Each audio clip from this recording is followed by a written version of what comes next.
So yes, welcome again for those joining us just a little bit later on Facebook or on Zoom to this session today.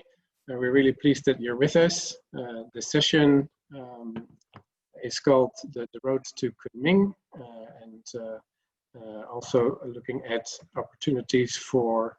I'm sorry, I'm just managing a lot of pop-ups that are coming up on my screen that shouldn't be there. So bear with me just 1 second so that I can actually see what I'm presenting. There we go. So the Road to Kunming is indeed the session, and we also look at zoo and aquarium opportunities to engage with the Convention on Biological Diversity. And I thought I'd just briefly begin with explaining that what we mean by the Road to Kunming. The Convention on Biological Diversity is ending the decade of biodiversity that run from 2010 to 2020, and there is a need to for the parties that are under the Convention of Biological Diversity to develop what is called the post-2020 biodiversity framework, and that will happen in Kunming, China. It was planned for this autumn, but due to COVID, as with many meetings, this is postponed now to the second quarter of 2021. Of course, there's a lot of governments and also non-governmental organizations preparing for input for the work and the framework that's going to be decided on by the parties at the meeting in Kunming when it happens. And I'm sorry for these pop-ups. And okay, that explains the CBD, that explains the road to Kunming. It's, as I said, it is a longer road than expected due to COVID, but why is it a priority? And I couldn't think of any better way of saying this and using the words from the Global Biodiversity Outlook recently published. In the first paragraph of the summary has this paragraph, and it says, humanity stands at a crossroads with regard to the legacy it leaves to future generations. Biodiversity is declining at an unprecedented rate, and the pressures driving this decline are intensifying. None of the Aichi biodiversity targets, those were the targets under the decade of biodiversity for 2010 to 2020, will be fully met, in turn threatening the achievement of the Sustainable Development Goals and undermining efforts to address climate change. The COVID-19 pandemic has further highlighted the importance of the relationship between people and nature, and it reminds us all of the profound consequences to our own well-being and survival that can result from continued biodiversity loss and the degradation of ecosystems. So there's an urgent need to come up with a transformative and forward-thinking post-2020 biodiversity framework is perhaps the conclusion from that. And how is that, in case you were not convinced yet? I think many of you joining this session are probably already are, but just in case you're not convinced yet, why is that relevant for zoos and for EAZA members? Well, of course, first of all, EAZA has a new vision, which is progressive zoos and aquariums saving species together with you. So that's at the core of what we are trying to achieve, saving species, and with that, of course, contributing to saving biodiversity. For those of you that remember the opening presentation from our Executive Director, Micheal Griffith, there was a slide that showed our conservation database entries, and that shows a lot of work that we are doing and engaging it in terms of biodiversity conservation. And the report that I just showed also gives an indication that if it wasn't for the work that we as a community do and that others in the conservation community do, the extinction rate of birds and mammals would likely have been 2 to 4 times higher than today. So that's another reason why it is relevant. And the last point why I think it is relevant for us is that our governments across the EAZA region, including the EU, are the ones negotiating that post-2020 framework for biodiversity. So we also, as inhabitants, as citizens, as members of the public, have a big stake to make sure that our governments are ambitious. And the EU released its EU Biodiversity Strategy for 2030 earlier this year, to which EAZA has made a response through a position statement. And in that statement, we really are positive about the level of ambition and global leadership that the European Union is showing in the strategy. But as with all the strategies, it's important for the words and the ambition to be translated into real action, and that the strategy gets implemented. So that's something is one of the 5 things we call on in our position statement. Secondly, we also feel it's important that the EU and others make full use of the potential of progressive zoos and aquariums. And in the keynote from the Commissioner of Environment, that was very clearly recognized earlier this week. We find it important that species conservation is clearly emphasized with clear targets for species conservation, and that the conservation is planned through an holistic plan or a one plan approach, so that we get move past the siloed approach of different players within the conservation community, but also definitely with other sectors like farming and agriculture or economical sectors. And then lastly, we call on ensuring that biodiversity is only used sustainably and legally. Now, I can, of course, spend much more time on this document alone, but that wouldn't do this session a lot of justice, but in particular because we have such a great lineup of speakers that will talk on different elements linking to these 5 points. And I'm really pleased that we have such a great and strong lineup.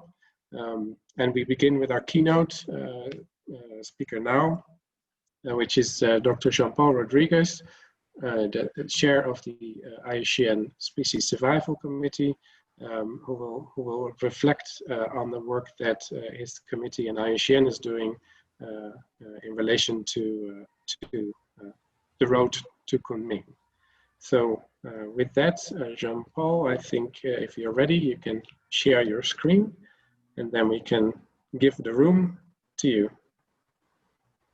Hello, good morning, everybody. It's a real pleasure and an honor to be here. It's wonderful to see nearly 250 people already in the room. That's fabulous. I also want to acknowledge all the SSC members present in this session, as well as IUCN members. It's always great to see how we are this global community of partners and collaborators. And thank you, Danny, for the invitation. A real pleasure to be here. So what I will do today is talk a little bit about, try mainly to find points where the ex-situ community and the Species Survival Commission of IUCN can join forces and work together towards achieving this call for urgent action and effective action. As Danny just showed, when I opened this document, right at the beginning, I saw this phrase, and I think that the reason that we're here in this room is to address those 5 words that are underlined in red. That the work that we have done over the last 10 years to deliver biodiversity goals has failed.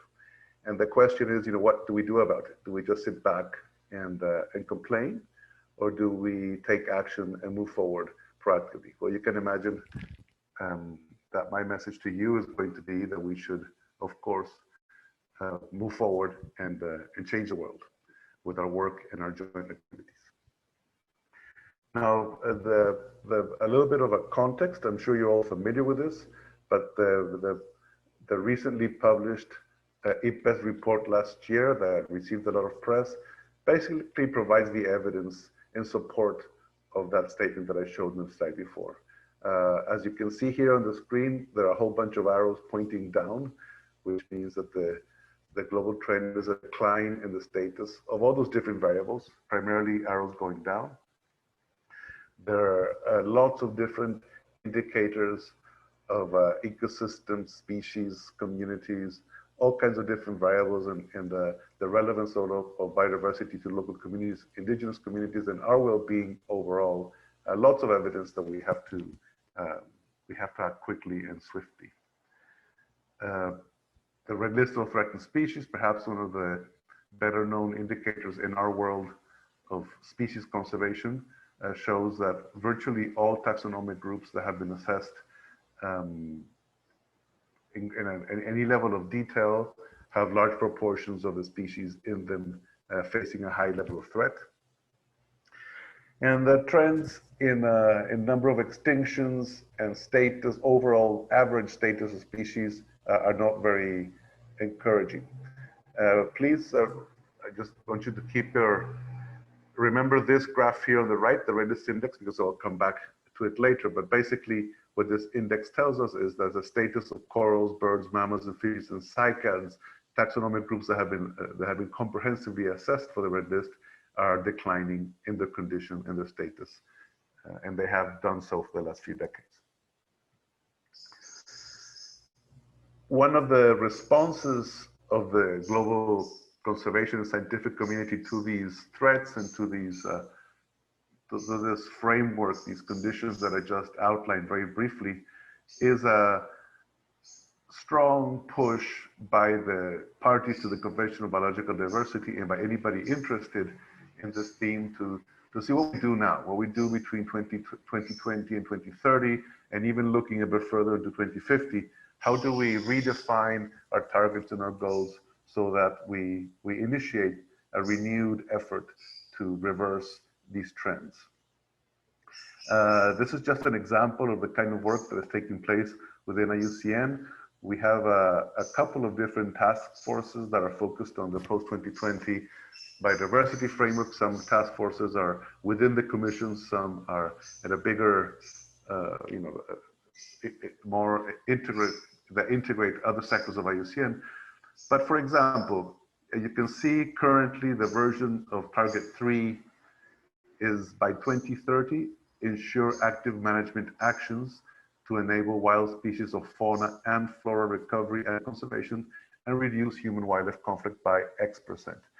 The group, the SSC Post-2020 Task Force, has been working on an alternative presentation of that target, which you can see below. That's still in draft process. It hasn't been presented formally yet, but there are a couple of interesting aspects that I wanted to highlight. It's a bit more concrete.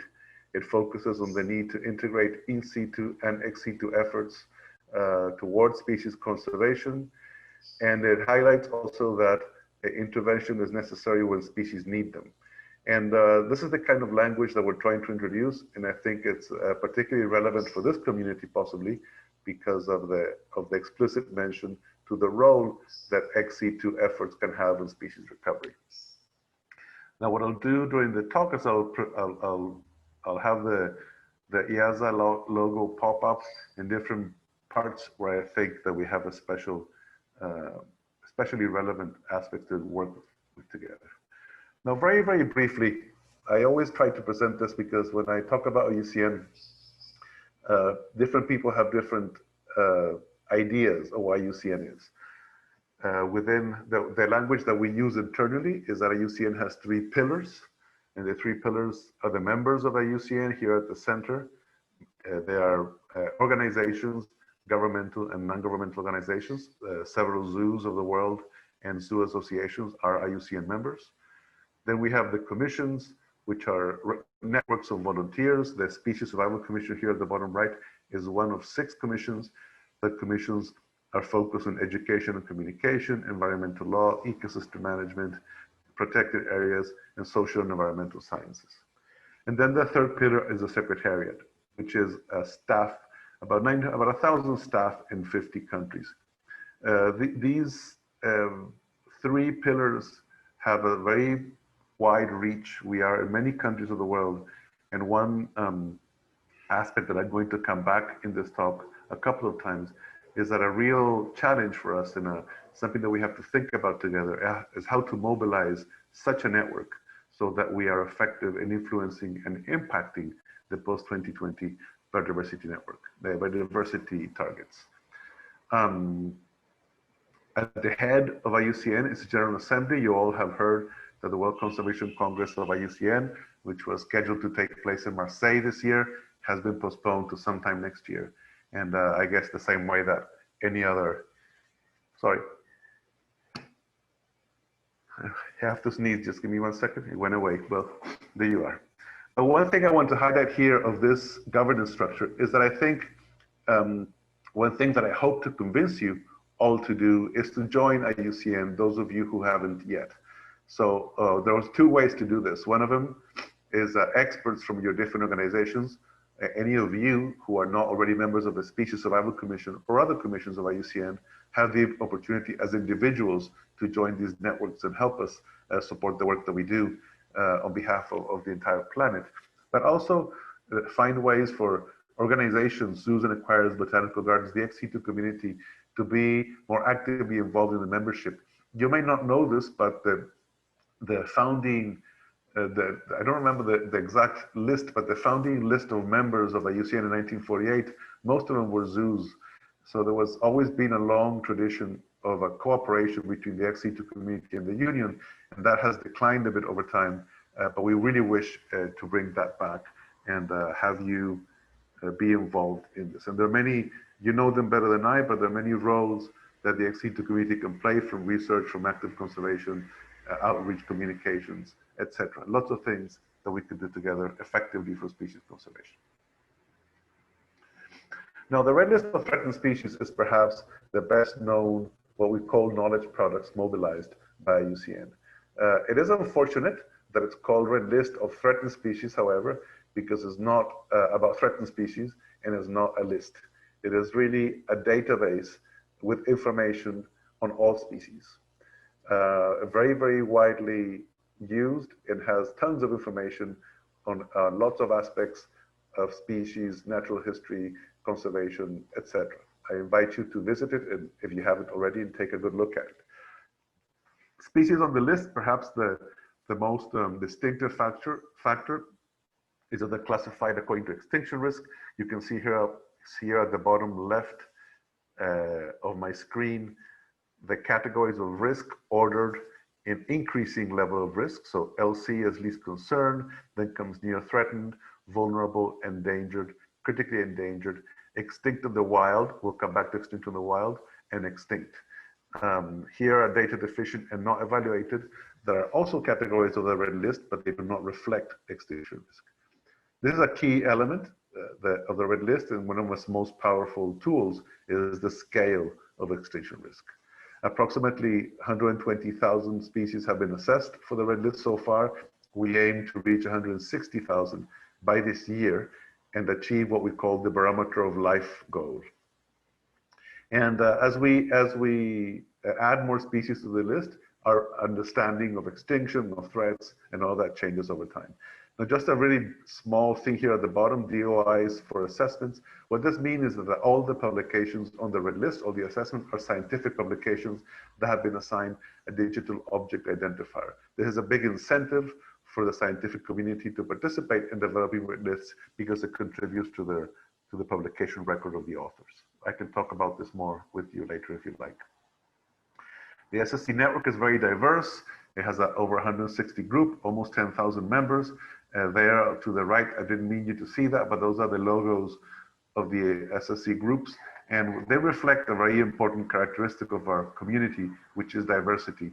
And you can see that some of these logos look like they were drawn by the daughter of the chair over breakfast in the napkin, and others are very sort of corporate and serious.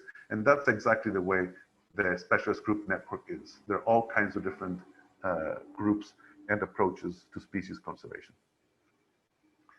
Now, one question that we always ask ourselves, okay, we do all this stuff, we produce the list, we engage with international, international agreements, but is this having an impact? Is this relevant in any way to species conservation? And one way that we measure the impact of all the work that we do is with the Red List Index. And you'll see why I think this is important for us to focus on as we progress in this conversation.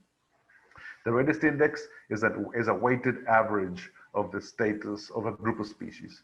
So if the value is equal to 1, all species are on the lowest level of extinction risk, least concern, and if the red list index is 0, all species are extinct. The red list index can be applied to any subset of species that you can think of. So you can use it for a taxonomic group, the species of a region. You can compare different periods of time. You can also use it to measure the impact of conservation action. This is the key. Impact of conservation action is the key phrase, I think, here. Now, as I showed you before, and as you could see from the previous slide, a slope, so a line going down means that the situation is getting worse, is getting closer to 0, so it's getting closer to all species extinct. And the overall trend that we see around the world with species is that these lines, in fact, are going down for any group that, in general, that we observe. There are very few examples to the contrary, but there are some. In terms of conservation action, this is an example taken from the group of people that work with the red list. Mike Hoffman and his collaborators put this paper together a few years ago. And what they did was that they started out by plotting the observed red list index for all the ungulates of the world between the 1990s and a few years ago. And indeed, like I said before, they showed that this line was going down. So on average, the status of ungulates in the last few decades has declined. Now they asked themselves, what would have happened if there had been no conservation action at all? No protected areas, no wildlife trade control, no reintroductions, nothing.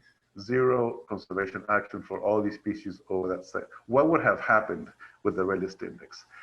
And the situation would have been a lot worse, about 30% worse. And this is the key message that we're trying to focus on in the recent past, is that yes, we are losing the battle on average overall, but the situation is a lot worse. Sorry, the situation would be a lot worse in the absence of all of us, in the absence of conservation, which gives us hope, or gives us the incentive to increase the efforts that we do and then flip those curves around.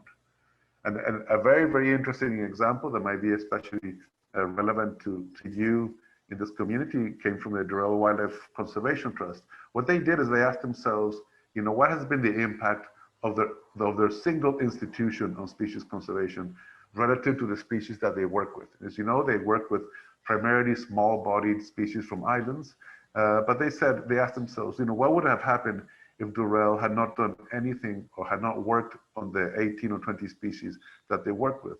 And they came up with a red list index that is negative, of minus 23% over the period of time.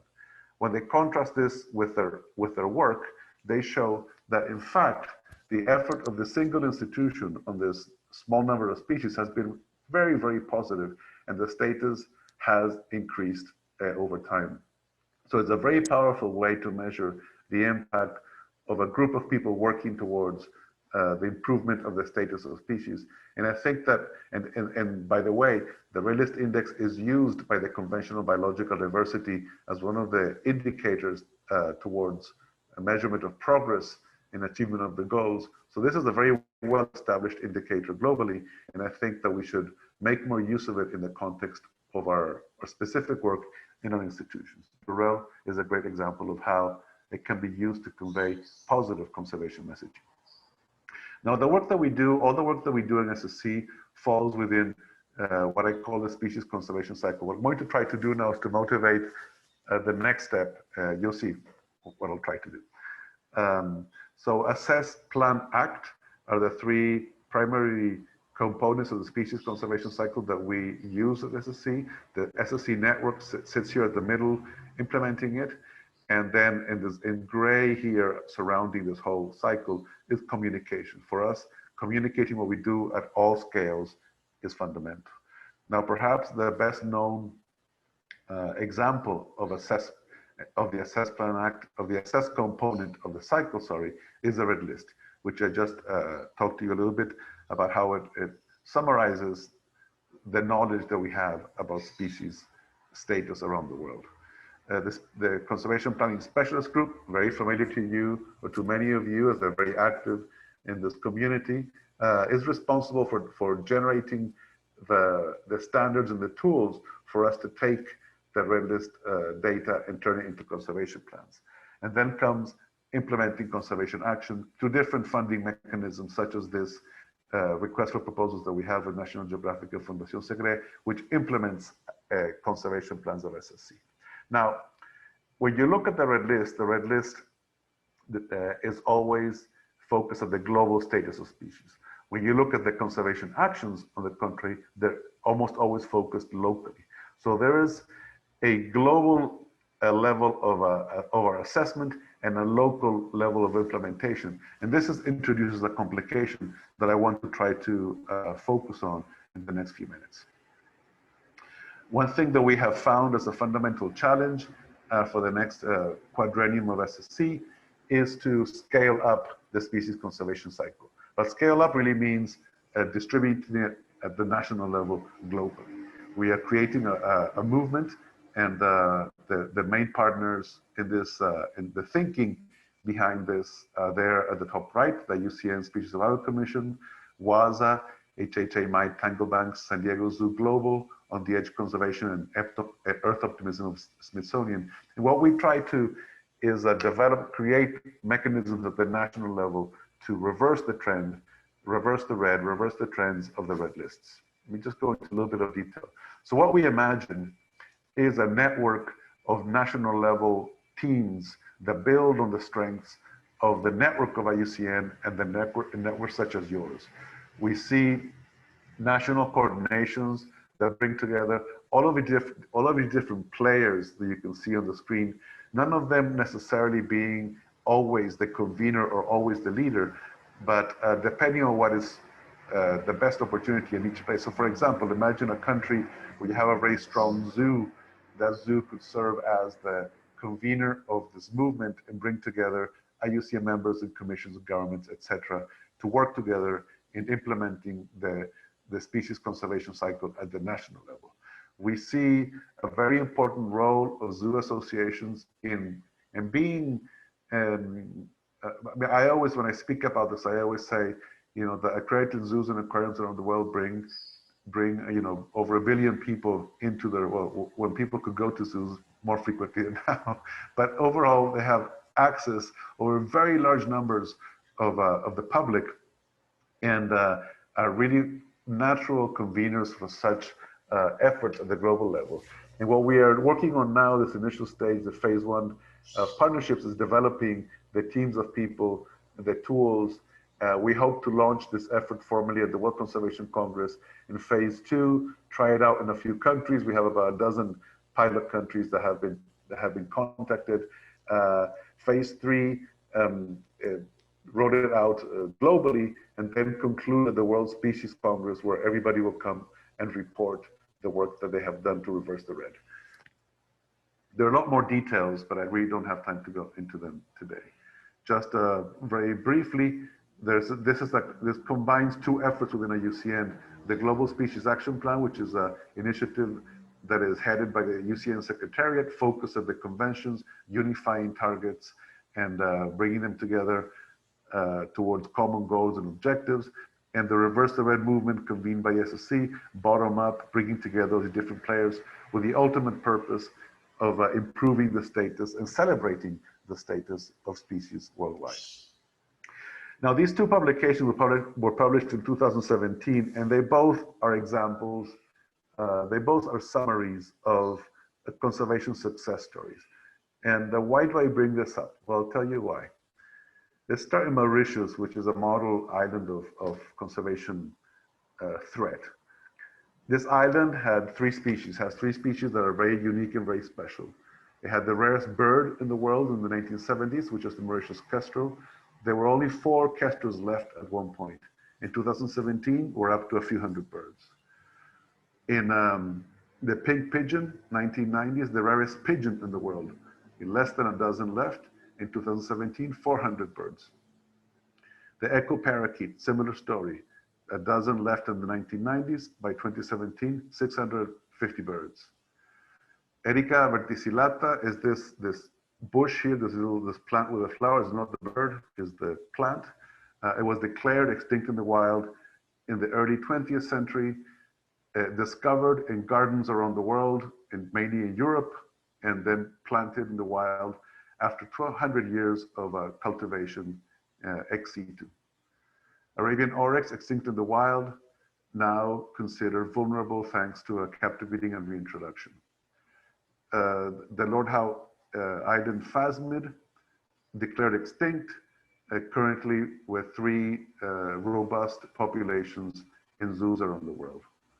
Now, all of these species have in common is that their recovery from virtually the brink of extinction, from virtually having disappeared, a primary element of the recovery was ex situ effort, was effort done by a variety of ex situ organizations around the world.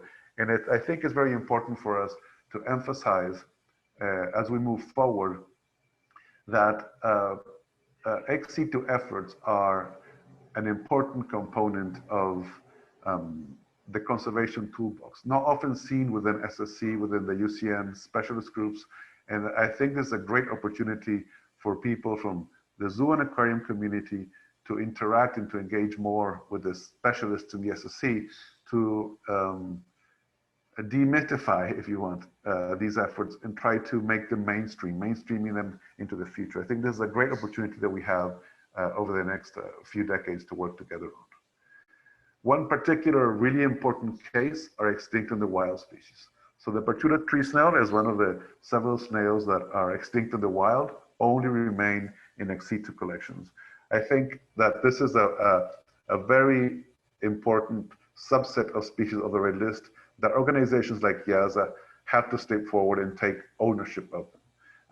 I would really like to see that all the extinct in the wild species in the red list have a champion or more than one champion, groups of organizations working together to actively maintain populations at ex situ with the view of reintroducing them into the wild, which includes, of course, mitigating threats and a whole bunch of other additional actions, something that we can work on together very effectively together with the SSC network.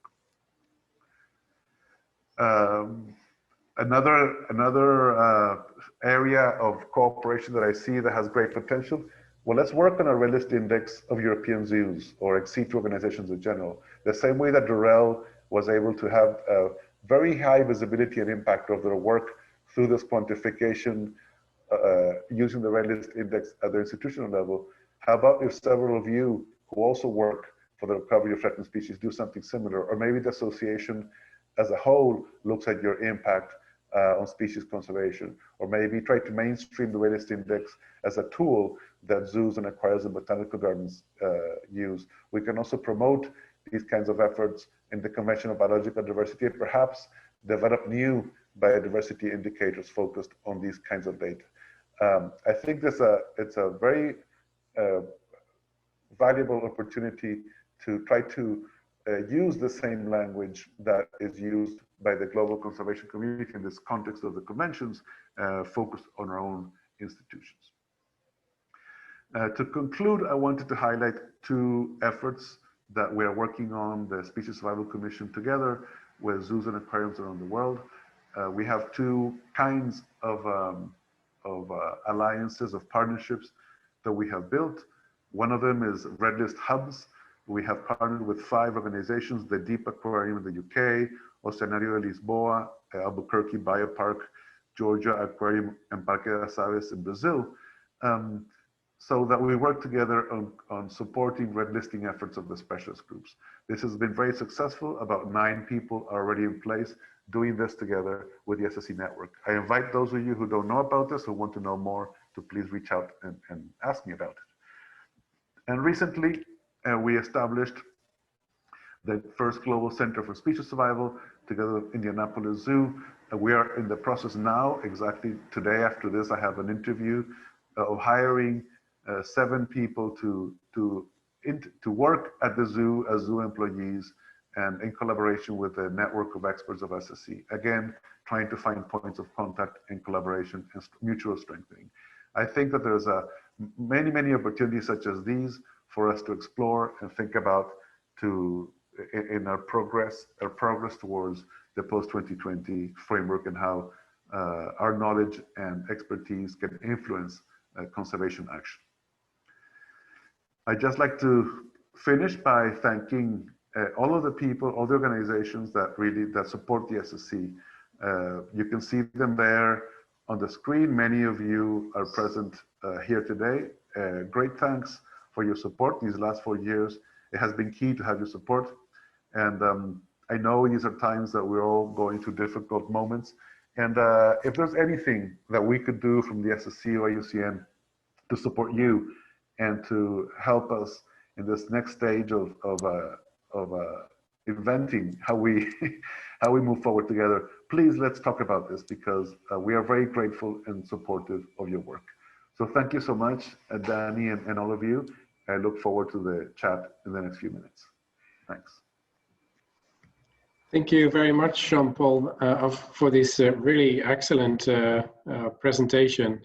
It's really nice to see the work you're doing, and to see some of our members and our befriended zoo colleagues from across the world also engaging and stepping up. And also nice to see a few good pointers for others to become involved, and for EAZA also to consider some of these suggestions. For example, the EAZA Zoo and Aquarium Index, Red List Index. Very, very thoughtful. Thank you. There will be time at the end, as we said, for some further questions to Jon Paul and the upcoming speakers.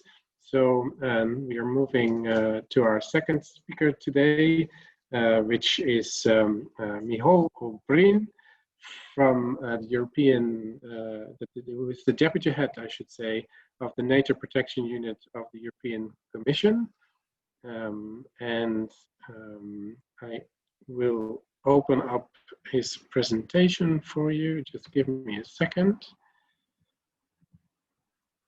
And I hope that I don't have as many pop-ups as I had before, but we'll see how that goes as we go along.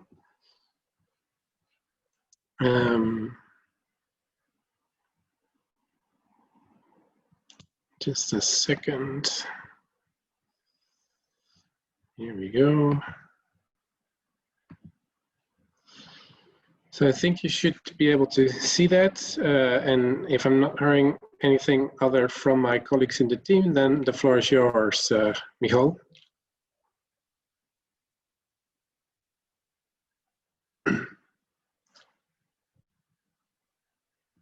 You might need to unmute yourself.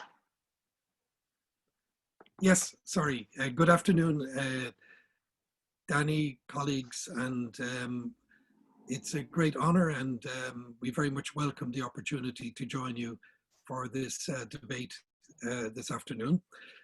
You've already heard from Commissioner Sinkevicius, who's responsible for Environment, Ocean and Fisheries Affairs in the European Commission in the opening session, which in itself is a demonstration of our commitment to the work that you do in EAZA. I would like in this session, which I think is a really strategic, timely and important one, to tell you a little bit about our work in the context of the Zoos Directive, which is the main legal tool we have in the context of the work that we do in the European Union, and to place this in a broader biodiversity framework, particularly in the context of the work that's done in preparing for a good outcome at Kunming, hopefully in the not too distant future. Next slide, please.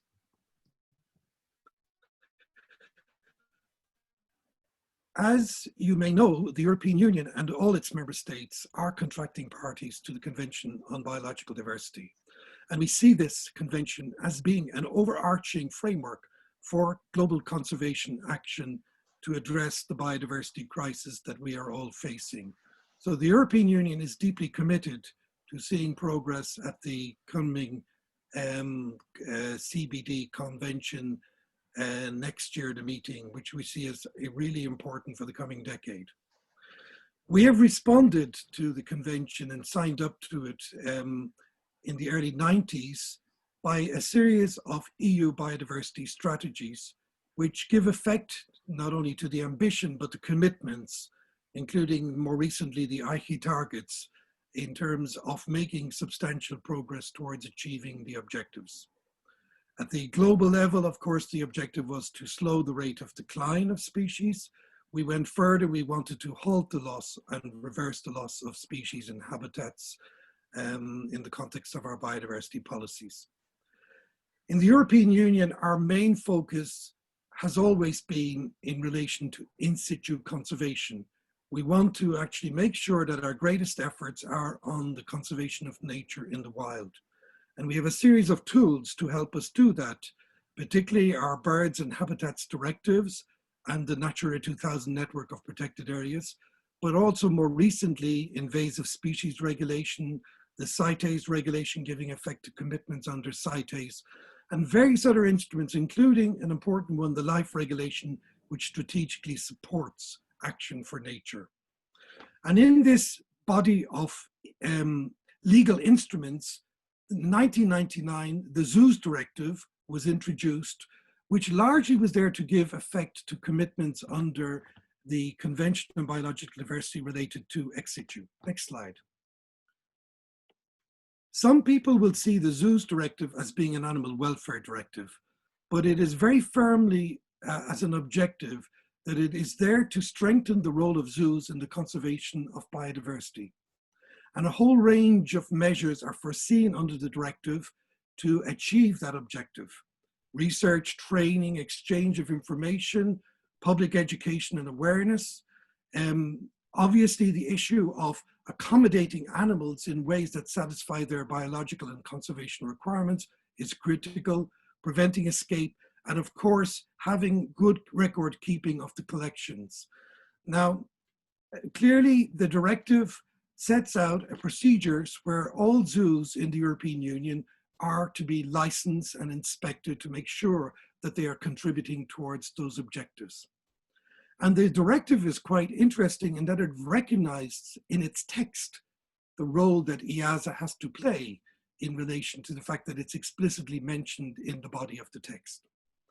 The directive leaves it very much to the countries in terms of how they go about doing this, and there's no committee and reporting, and that probably is one of the weaknesses that actually we would say we have had to address more recently. Next slide.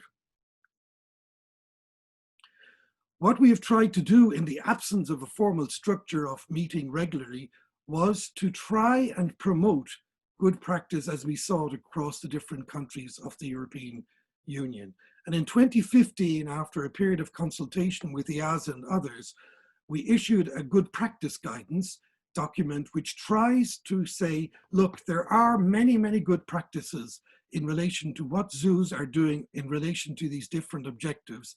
And we want to see this more mainstreamed, because remember that only 20% or thereabouts of the zoos in the European Union are EAZA members, if even that. And the large proportion of them do not actually benefit from the work that you do in relation to the standards that you apply to the zoos that are members of EAZA. Next slide, please. We've also carried out an evaluation to see whether this directive really does manage to deliver on its objectives, whether it's fit for purpose. And this is part of a broader examination that the European Union does periodically in relation to its legislation. And that concluded, yes, the Zoos Directive is still relevant.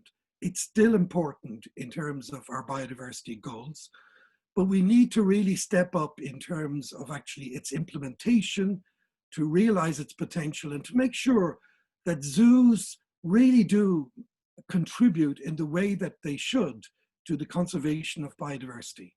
We identified many obstacles to achieving that in terms of limited capacity. There's always this issue of resources that affect not only in terms of the work of the zoo, but also in terms of licensing and inspection. They're sometimes not joined up. I mean, a lot of the work is on veterinarians, but clearly in terms of conservation and other expertise that is actually involved in the licensing and inspection process, we need to strengthen that. And one of the issues that was highlighted was we really could benefit from a stronger EU forum where EAZA and others come together at the EU level and exchange information and experience and lift the role of the Zoos Directive in biodiversity conservation. Next slide, please. And we are committed to following up on this evaluation. First, we wanted to translate what was a very good document in relation to guidance on implementation. It was available in English, but people work in their own languages. So in respect of that, we are translating it into all the languages of the different countries. We've also committed to organizing annual meetings involving both the member state authorities and key stakeholders, and EAZA plays a very important role in this, so that we discuss the challenges and issues in relation to implementation of this directive. We started our debate in looking at licensing and inspection systems. And for next topics, we would want to explore and to mine more the issue of the conservation role and potential of zoos in the European Union. We're developing training for zoos in different parts of the European Union and putting in place training modules for that. And we will pilot training starting in November, which unfortunately because of COVID is going to be an online event. Again, EAZA is playing a strategic role in that. And we're willing and open to supporting peer-to-peer review where member state authorities can share and visit each other in terms of improving standards across the European Union. Next slide, please. So of course, all of this is feeding into the debate and where we go in the post-2020 period. We in the European Union have already concluded that we're not going to achieve our biodiversity targets for 2020. We're already firmly focusing on the 2030 period to make sure that we learn from the things that went wrong and that we are much more successful in the coming period. We want that to feed into the global debate so that we really do get tangible results and an ambitious global framework. Next slide, please. And in that spirit, and also we must remember in the context of the European Green Deal, the new European Green Deal, that the Commission in the midst of this COVID crisis in May issued what I would argue is an extraordinarily ambitious biodiversity strategy, setting out our goals, setting out what we want to do and achieve over the coming decade. It can be broken into a number of components. At the core, we want to protect nature. We want to increase our ambition for protected areas and make sure that they are effectively managed, this 30% goal. We want to restore nature. We have an ambition to actually have a 30% recovery of species of conservation concern in the European Union. We want to have a transformative change so that we have mechanisms in place that deal with the business community, that deal with issues of finance, that deal with issues of governance, so that we can actually deliver on this in a more effective way.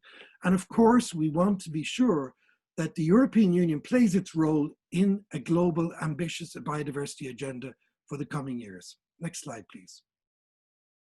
And of course, this is all hugely relevant to the work that you are doing in EAZA. You've already responded in June to the EU Biodiversity Strategy, setting out very, very well some of the strategic issues that you want to see, including that words are translated into action. And that's our commitment in the coming period. And of course, the work that you do on ex situ conservation is critical, but also to link that in the context of the global work that is needed in terms of in situ, the management of nature in the wild, because it's no use having all these breeding programs in terms of globally threatened species if we don't have a place where these species can be reintroduced in terms of the recovery of nature. And of course, you have a huge resource of funding, expertise, staff, techniques that can serve this purpose. And I know, and we've heard from Jon Paul, that the work that the Species Survival Commission of the IUCN is doing is really strategically important in the context of recognizing the challenge that we have to bend the curve in terms of reversing species decline. And we're supporting in the European Union a lot of the work on red data listing in the European context. And this idea of joining up ex situ and in situ conservation so that we have a more holistic view in relation to the role that zoos and botanic gardens and aquaria can play in the context of reversing the decline. I think that's still a challenge that we need to work on together in terms of having a greater recognition of the role of zoos in the coming period. Next slide, please. And of course, just in terms of picking up on a few issues that are in our EU Biodiversity Strategy, where we would welcome your engagement. And that, of course, is we have asked member states of the European Union to set out, and we will work with them in terms of identifying strategically species and habitats which they will prioritize in terms of meeting this goal of a 30% recovery of species in the coming decade. And of course, that is combined with the objective of halting further declines of all species within the European Union.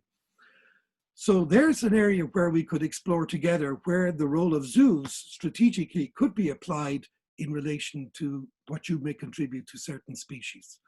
Of course, we are committed to also to the issue of international species action plans, not only from an EU perspective, but also from a regional, a local perspective, an international perspective.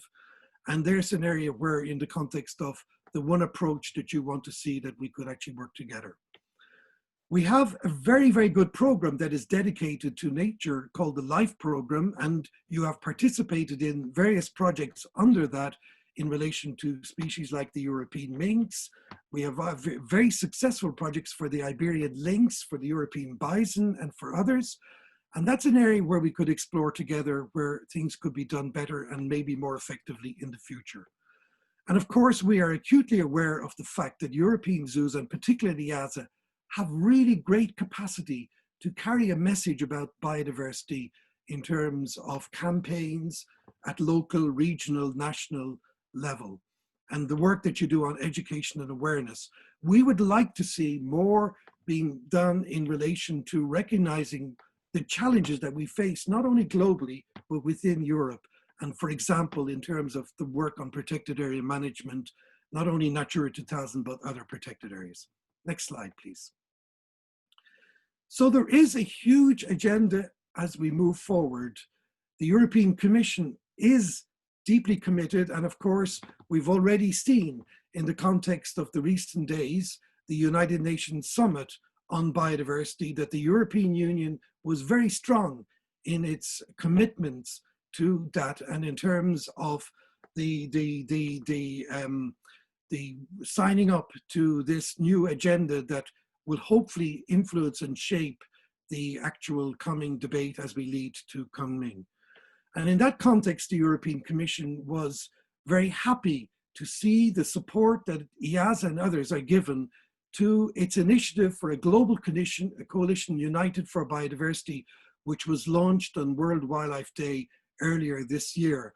And that's an initiative where we really want to build a very, very strong underpinning of support from society for the ambitious outcome that we all want to see at Kunming. And in terms of the role that you have to play in this, it really is important, and we're very grateful that not only EAZA, but national zoos and aquaria are already signing up. I think over 9 member states, we have actually got positive responses, and that is growing as I speak.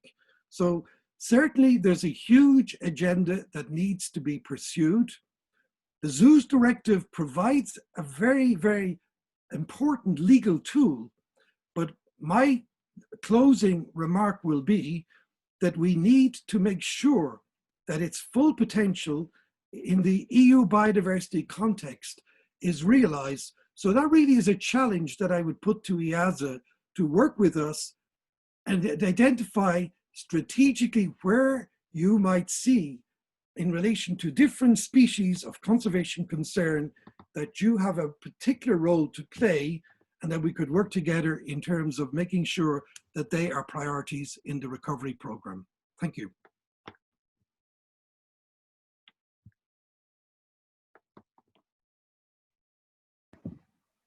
Thank you very much, Micheal. That was a very clear and excellent presentation, and it indeed explained zoos and the context of the Zoos Directive, but I definitely also appreciate the different areas of future cooperation to make sure that we get actual tangible action towards restoring nature and within the context of that new post-2020 biodiversity framework. So thank you very much. And in a way, you gave an excellent introduction whilst reflecting on some of the work in the EU context and what Jon Paul presented to the next speaker, when you focused on the importance of an holistic approach, and that has been something EAZA has been working on in the context of our EAZA Ex programs in the last decades, and we launched our new population management structure. And Kristin Leus, my colleague from the EAZA office, will present mid-term where we are with moving from our so-called old structure to the new structure. So Kristin, if you're ready to share your screen, the room is yours. Yep. First of all, can you hear me? Yes. Okay, good, because I had to change the audio. There's a big rain shower above my head. Lots of noise outside. Okay, let me set up the presentation.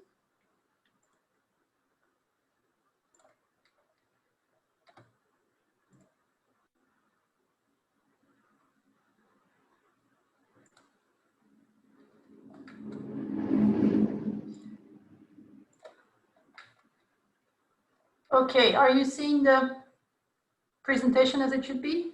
Yes. Okay, fabulous. Yes, thank you, Danny, and good afternoon, everyone. As Danny said, we are halfway through the implementation of our new Ex-situ program structure, and we thought this would be a good idea to give you some results from that new structure and to show you how this is changing the way in which we approach ex-situ conservation in our EAZA community. Now, in order to appreciate a new thing, it's often good to remember why you decided you needed something new in the first place. So I just want to quickly recap some of the main conclusions we had when at our 30th anniversary of our EEPs, of our ex-situ programs. We evaluated how far we thought we had come. And up until that point, we were operating under a methodology, I guess, that has come to be known as the ARC paradigm, whereby we intended to, or whereby the default role of an EEP, of an ex-situ program, was to build a self-sustainable insurance population of that species in the EAZA in case something happened to it in the wild. Now, when we evaluated our populations, we found that they did not meet the sustainability criteria as well as we would like it to. Another conclusion or niggle that surfaced was that we had two fixed types of breeding programs, an EEP and an ESB, or European Stud Book, and our coordinators, or some of our coordinators, became a bit frustrated because they needed to build a program that didn't really fit into those predefined boxes with their own rules and regulations. Increasingly, we are also starting to manage taxa that are difficult to manage at the level of individuals. And we were discovering that we didn't have the right scientific tools to do that well. And then thirdly, the brave new world of technology is producing some wonderful high-tech tools that are becoming more affordable and more available. And we really should be integrating those more into our programs. So having done that evaluation, our EP committee was given the task to think about this question.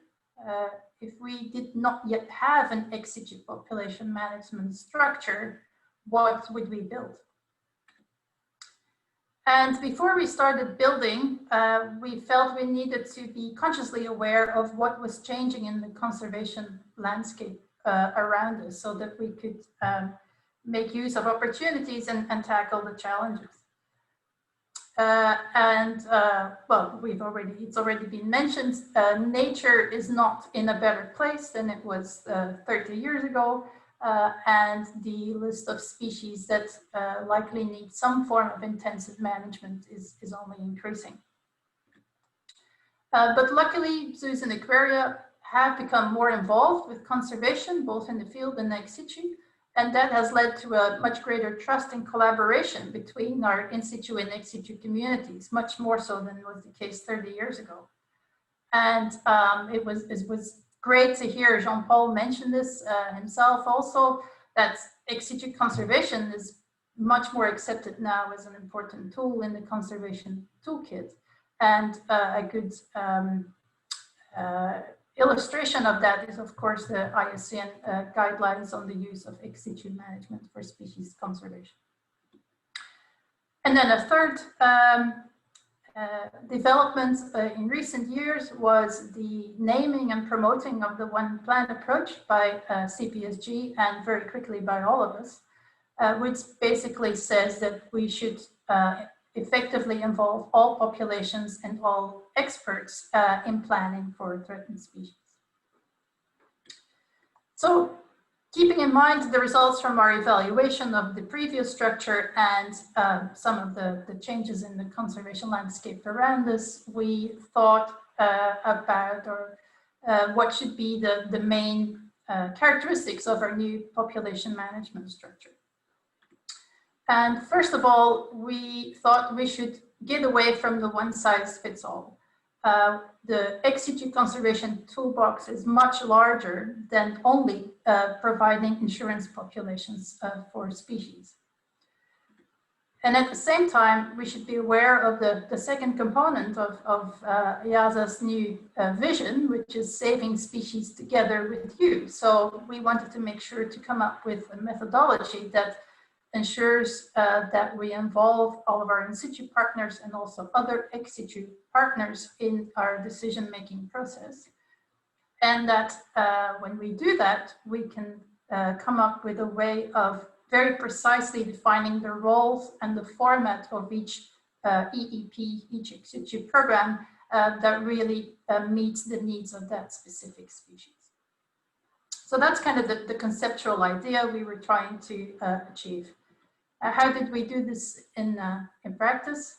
Well, we kept the main pillars, let's say, of our population management structure that was already there in the previous system, being the regional collection plan, the EEP, and the long-term management plan. But the way in which we do them has changed.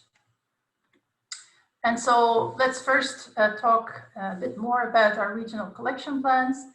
The main issue there is that we are spending a lot of care and attention to define clear roles for each EEP. And when we were developing our new collection planning process, at the same time, Conservation Planning Specialist Group was developing their ex situ needs assessment processes. And so we could really nicely cross-fertilize each other and came up with processes with a lot of overlapping aspects.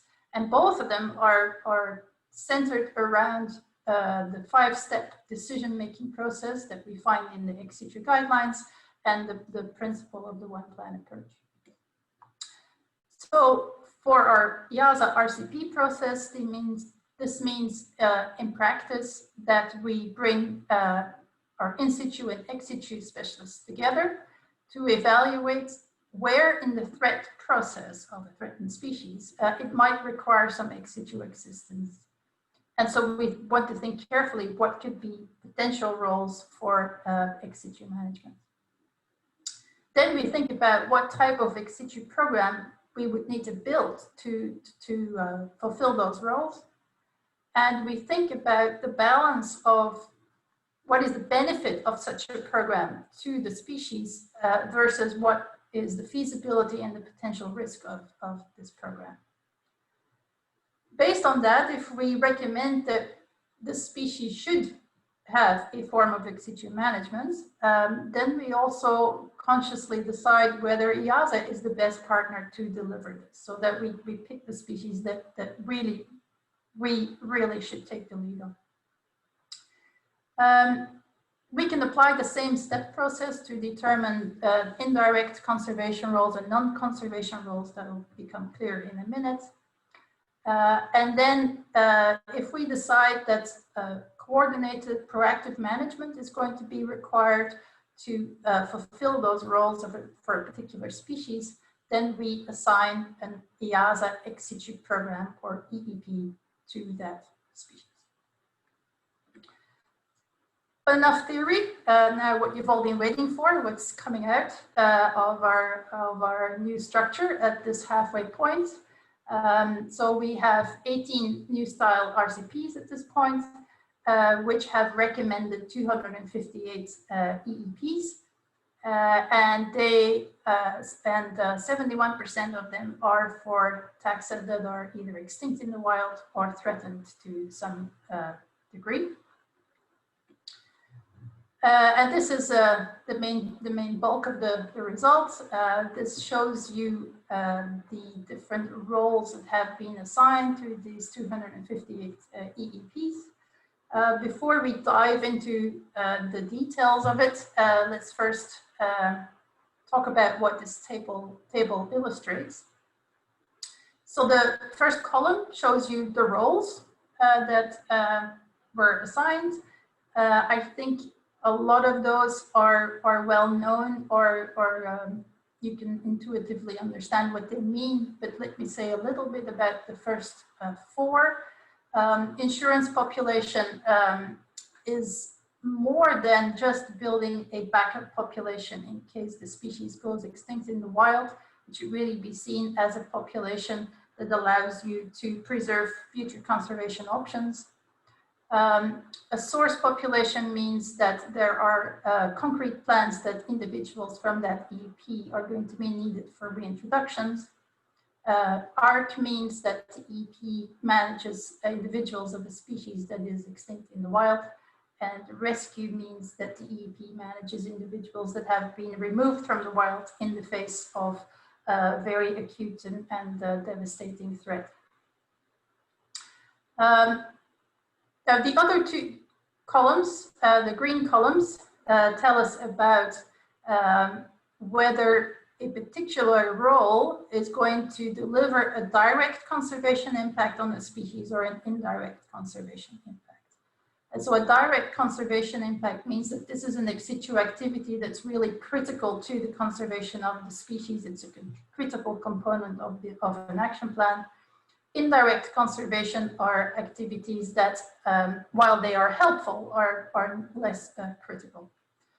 And then the final column tells us the number of EEPs that have also had roles assigned to them that are not for the benefit of conservation, but for the benefit of other roles that zoos have in general, such as general biological education or fundamental research, and of course, exhibit. So what does this table tell us? Well, first of all, one EEP can have more than one role. So a species can have a direct, can have an insurance role, can have an indirect education role, and also an exhibit role, for example. 214 EEPs had at least one direct conservation role, and insurance is still the most important one, or the one that is assigned to most EEPs. But as you can see, there are a lot of other roles assigned as well, which are equally important. Then 158 EEPs have at least one indirect conservation role, and education is a really important indirect conservation role assigned to our EEPs. And then we had 15 EEPs that only had non-conservation roles assigned. But we don't find those any less important, because if we need to have sustainable populations for important exhibit species, and you'll see that exhibit is the role that was most often assigned in that category, then we need to also proactively manage those. So we've certainly gone away from the one size fits all, and it's clear that as zoos we are doing more than building insurance populations.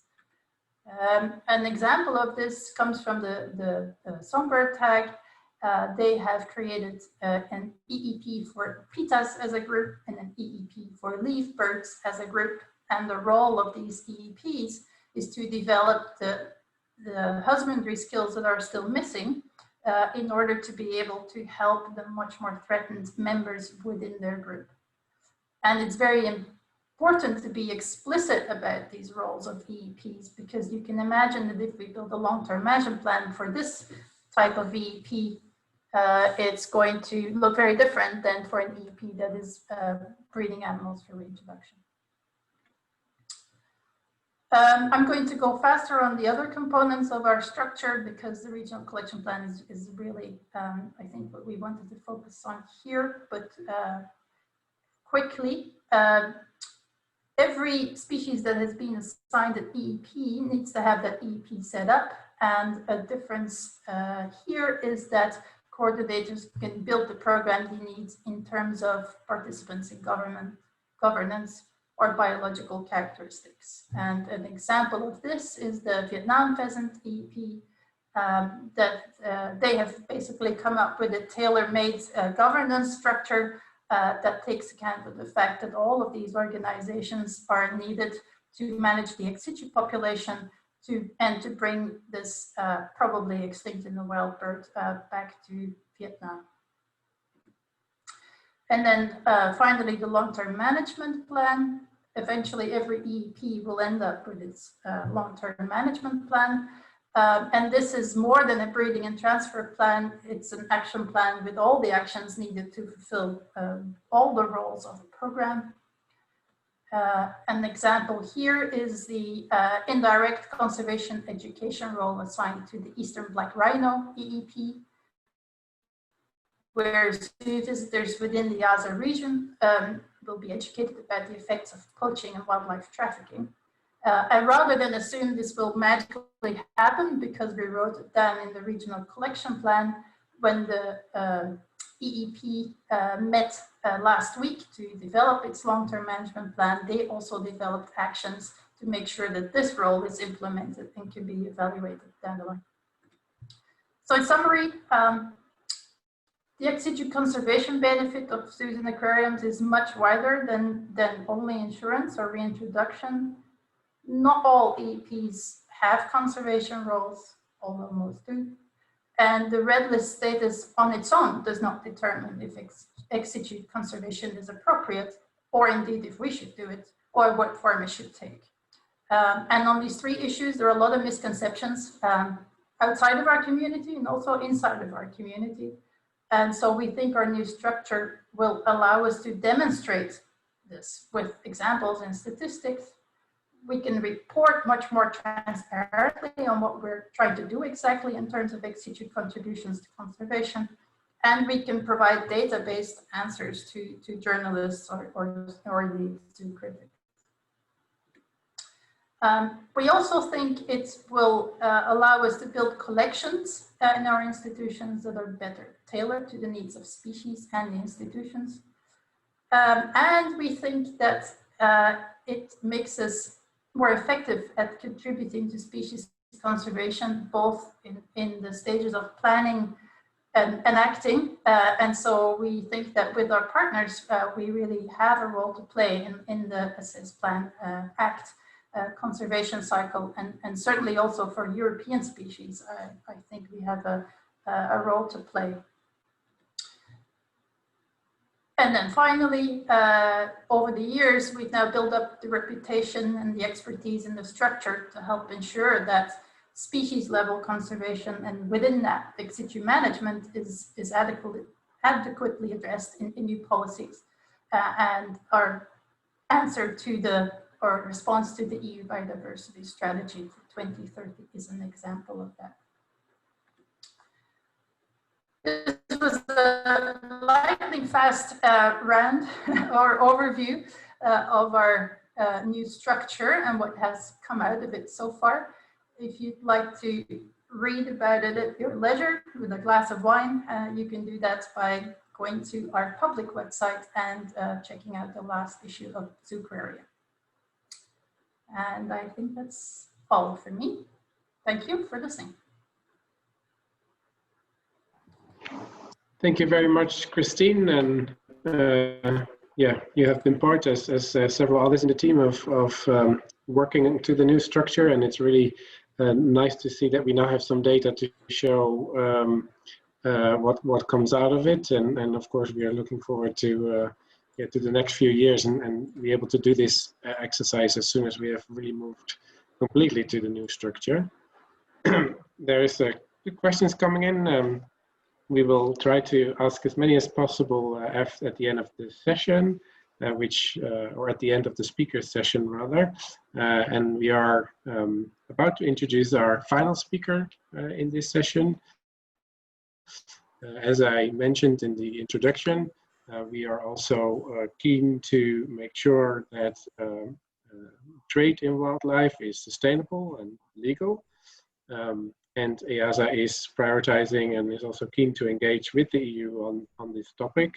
We saw just yesterday in Europe a report came out from WWF and Traffic about illegal tiger trade and commercial tiger trade with a link to the European Union and largely private holders and others involved in that trade. So it's not only far away, it's also linking to actors within the European Union. And that report also had some very nice suggestions of how the EU and EAZA best practice could be used to work together to combat that issue. So just to say that as EAZA, we are keen to step up and become more involved in helping combat illegal trade. And we have Craig Hoover from the Association of Zoos and Aquarium in North America with us here today. The association has a lot of history, a lot of experience rather, much longer than EAZA has in being involved in this with this topic and at international and national levels. So I'm really pleased that Craig is here with us today to share the experiences of our sister regional association. Craig, the floor is yours. Thank you, Danny. My presentation going here. Yes, it works. Great. So thank you again, and thank you to EAZA for providing the opportunity to be with all of you here today. I'm going to take us, as Danny described, in a little bit of a different direction and talk about two different but related topics, and that is the role of zoos and aquariums in CITES and the role of zoos and aquariums in combating wildlife trafficking. And I'll start with a very brief overview of CITES for those who've not had the pleasure of working on this international treaty. So CITES are the Convention on International Trade in Endangered Species, is an international agreement that establishes a uniform system for regulating international wildlife trade. Its stated purpose is to ensure that international trade is both legal and sustainable. Its terms and conditions are legally binding on its member countries, and the treaty provides regulatory controls, particularly through a uniform permitting system for more than 35,000 species of wild animals and plants that receive varying levels or degrees of protection based on which appendix or which list of species protection they are included. There are currently 182 member countries, plus the European Union, which is a party in addition to its individual member states. All of the members or parties are subject to the provisions of CITES, as are non-members who wish to trade with member countries. And so essentially CITES has global coverage and application. Further, CITES, unlike many other international environmental agreements, has force of law and strict penalties, including the potential for trade suspension for parties that fail to meet its requirements. So that's a very brief introduction to CITES and how it operates. And so I'll pose this question. I guess I'm posing this question to myself. Why should the zoo and aquarium community care? And I would start with the fact that CITES decisions and species listings affect the movement of our animals. So we have a vested interest. We also have an opportunity to have influence. CITES conducts its work in a very open and transparent way. Though only the member countries have the opportunity to vote, non-governmental organizations, intergovernmental organizations, industry groups, and others have the opportunity to have substantial influence. These organizations can speak in meetings, they can participate in working groups, they can help with drafting documents, and they can provide advice, including providing advice to the voting members. Third, we, the zoo and aquarium community, have relevant expertise as scientists, as conservationists, as policymakers, as wildlife transport experts, and as regulated stakeholders. And often we have expertise that is not found in the other participants in CITES meetings. So we add value to the decision-making process. Fourth, it's consistent with our purpose of protecting threatened and endangered species. And then lastly, decisions that have great impact on us will be made whether we are in the room or not. There are numerous and growing voices within CITES that do not support zoos and aquariums. And so I would advocate that we are much better off if we are at the table and making our voices heard. And just to give you some specific examples of the potential impacts or effects on our community, this is just a partial list of some of the species that were added to the CITES appendices or that were uplisted at the most recent CITES conference. These meetings of the Conference of the Parties happen approximately every 3 years. The most recent one, COP18, was held in Switzerland in 2019. And just for further information, species that are listed in Appendix 1 are essentially generally prohibited from commercial international trade. They require permits issued from both the exporting countries and the importing countries. And there is a rather strict restriction on the movement of those specimens. Species listed in Appendix 2 are allowed in commercial trade, but it requires a permit issued from the exporting country and a determination that the trade is both legal and sustainable. And as you can see from this list, many of these species are held in our zoos and aquariums, and the movement of these species is impacted by these listings. This does not, of course, mean that we should oppose such listings. And in fact, EAZA, WAZA, and AZA supported many of these proposed listings at this most recent meeting.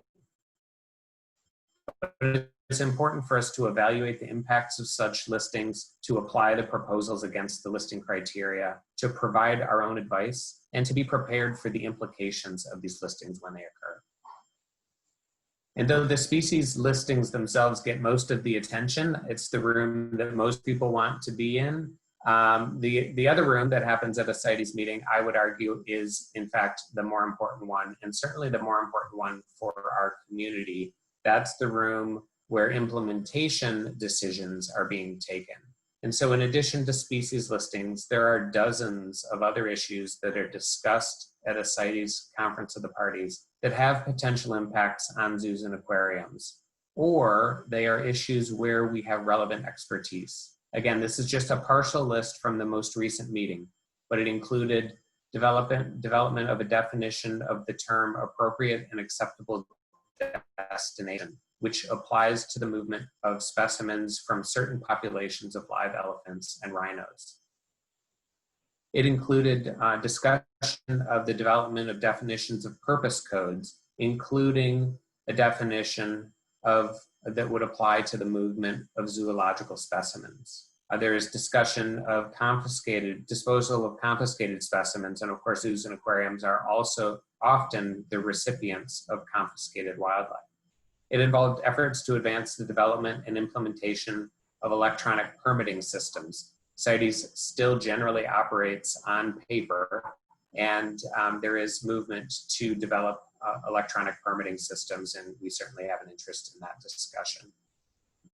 It also involved discussion of streamlining and promoting the movement of certain low-risk specimens, such as specimens that were bred in captivity, where we also have an interest. And then the last thing I would touch on from this most recent meeting is there was extensive discussion regarding two particular areas of trade, and that is the trade in songbirds and the trade in marine ornamental fish. And going forward, this will involve additional investigation and study of these two areas of trade, convening technical workshops, and making recommendations for action action. And these are two areas where I think we could add great value to the discussion and be valuable actors in the recommendations that come out of these efforts.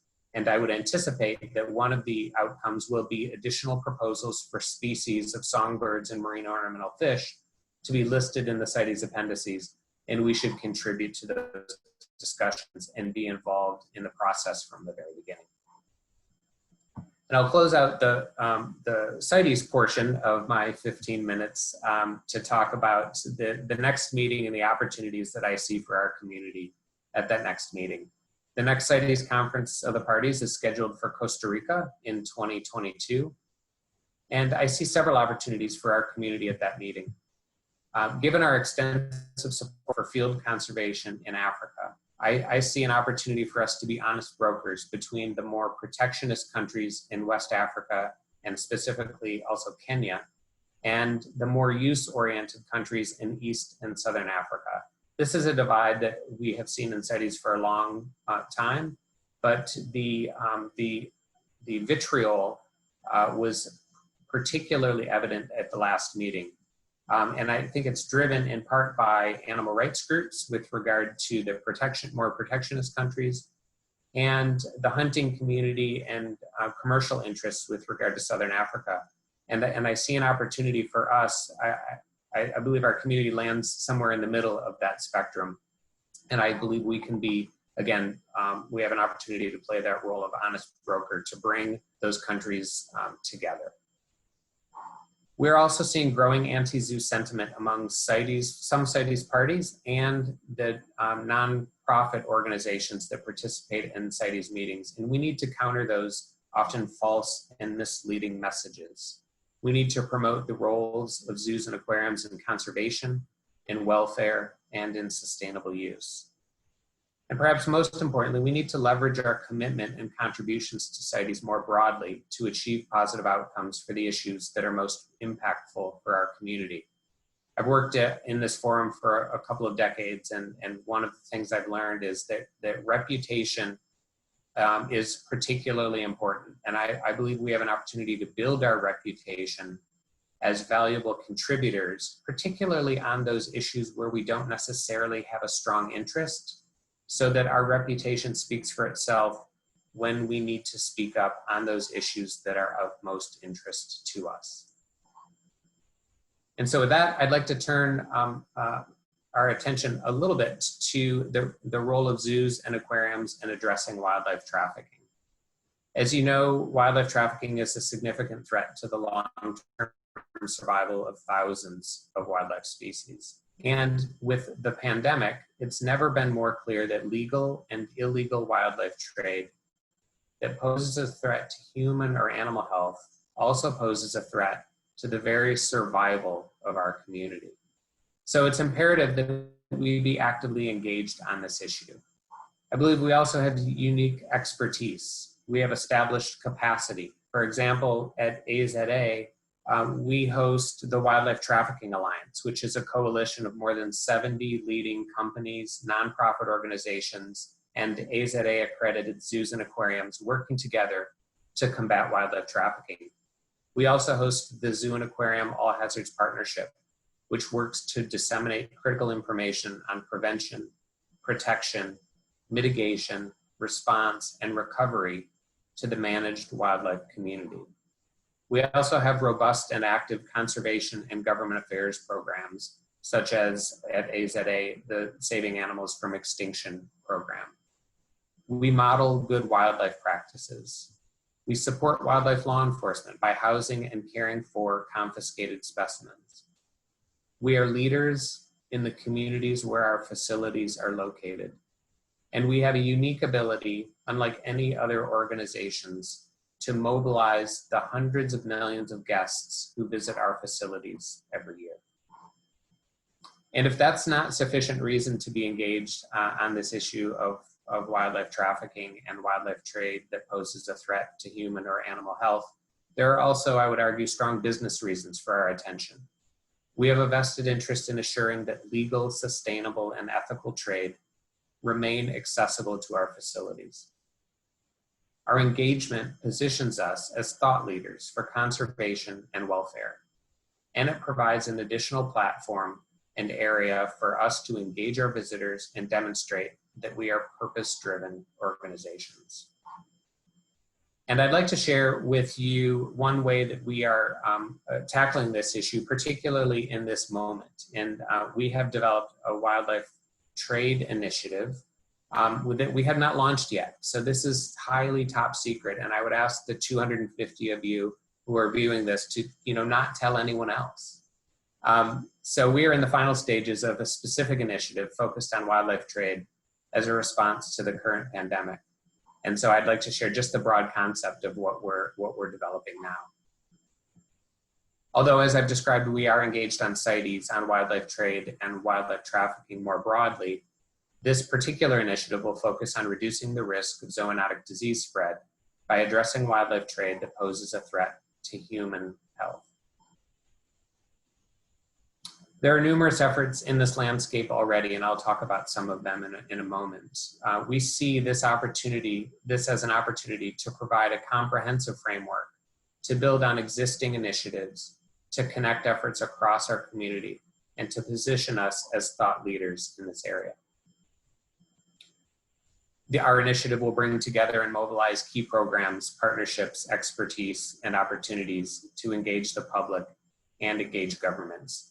As I described, it will bring together our Wildlife Trafficking Alliance, our Saving Animals from Extinction programs. It will engage our board of directors and our committees. It will tap into our member expertise and be an opportunity and a platform for engaging external partners and other initiatives. The guiding principles of this initiative include respecting the needs and rights of local communities. One of the things that we've seen already with regard to the pandemic is a number of organizations that are, in my view, overreaching on this issue and using it as an opportunity to serve other agendas, including efforts to close down all wildlife trade, regardless of whether it poses a threat to human or animal health. We see this as an opportunity to address the issue holistically via a One Health approach, to collaborate to enhance preparedness, to amplify other initiatives that align with our principles, to harness our collective resources, and to recognize that legal, sustainable, and ethical trade should also be protected. So I mentioned that there are other initiatives out there, and there are a few that do align with our principles on this subject, and I'd like to just mention 3 of them. The first is an initiative called End Wildlife Crime, which is led by ADM Capital Foundation, the Global Environmental Institute, the Born Free Foundation, the International Conservation Caucus Foundation, Systemic, and the Food and Land Use Coalition. And it is chaired by John Scanlon, who's the former CITES Secretary General. And it's very focused on 2 goals, and those are amending CITES to incorporate trade that poses a threat to human or animal health, and establishing a 4th protocol on wildlife crime under the United Nations Convention Against Transnational Organized Crime. And we are proud to have been the first international champion of this initiative. The second is the Preventing Pandemics Initiative, which is led by World Wildlife Fund and calls on the US government to work in concert with other governments, both to affect change domestically within the United States and internationally to prevent future pandemics. And then the last one is called End the Trade, which is led by the Wildlife Conservation Society, the Global Wildlife Conservation, and WildAid, and is focused on banning trade and sale of live terrestrial animals for consumption. And I'm sure many of you are familiar with this initiative because many zoos and aquariums have already signed the pledge under this initiative. And I'll close with this quote from EAZA's President and CEO, Dan Ash, which he offered in testimony before a US Senate committee recently. And the quote is, "Our current crisis was knowable, predictable, and preventable. And unless we learn these lessons and take steps to reduce related risks, the same will be true of the next pandemic and the next. I believe the opportunity for us to act is now, and that we are well positioned to lead in this space. And I encourage you to join us, and I look forward to the opportunity to answer your questions. Thank you. Thank you, Greg, for an excellent presentation, and there's lots of food for thought and some lessons also to learn in that presentation, and I really appreciated your time in preparing that for us. We will now move to the final bit of the session, which is a question and answer panel discussion. We have seen a good number of questions in the chat, and I have also some questions noted down myself, some more general questions. So we'll just go through them and see how far we can go together in the next 20-25 minutes or so. I'll try to address the questions to one or two of the speakers, but if any of the other speakers is interested to comment or join or add to the answers, that's absolutely encouraged and possible. I have asked, in addition to the speakers, our chair of the EAZA Conservation Committee to join the panel, because there might be some discussions or some questions coming up that require an answer from the side of his committee. And that's Eric Varao-Rivo. Welcome to the panel, Eric. And without further ado, I think we can start with the first question. And it sort of floats nicely from that last slide that Craig showed, which referred to the pandemic in the quote from Dinesh, but it also had an elephant. So I guess maybe one of the elephants in the room in this discussion, also linking back to some of the impact of COVID presentations we saw earlier this conference, is that we are talking about the need for transformative change, which is a very big ambition and a lot of work needs to be done, whilst at a smaller scale, but very urgent and impactful for the zoo community, is the COVID crisis and the impact that has on the ability to work for and spend on conservation activities. So maybe I could turn to you first, Jon Paul, by asking you that what, in the light of this COVID-19 pandemic, if you can feed back on the responsibilities of progressive zoos and aquariums to continue to contribute wherever possible in the light of the need for biodiversity, increase the support to conservation activities. Thank you, Danny. Yeah, I think that the key here is to keep I think Micheal said this very well, is to keep the one plant vision alive. I firmly believe in the fundamental role of ex situ in species conservation, but ultimately we want to keep biodiversity in nature functional. And I think that the link between the zoos and aquariums with projects in the field, as hard as it may be at this time, is a real major priority. And many organizations in your community have made decisions to suspend support or to, for obvious reasons and very well justified reasons. But I would encourage you to be more cooperative and more participatory in these decisions. Include your partners in discussing ways forward, because there might be that it's not all about financial resources. There may be other ways that we can work together.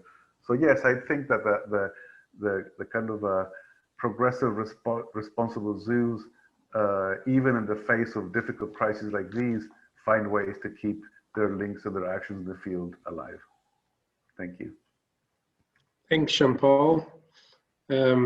Eric, is there anything you'd like to add on that question from the EAZA Conservation Committee side, and or indeed Beauval Zoo as a member of EAZA? Thank you, Danny. I'll take this opportunity to congratulate and thank all the speakers. And I would like to make a little summary of what I heard very quick, don't worry, is the fact that everybody is recognizing, and the conclusion for me is that zoos are a main part of the conservation toolbox. That's what GPR, Jon Paul Rodriguez words.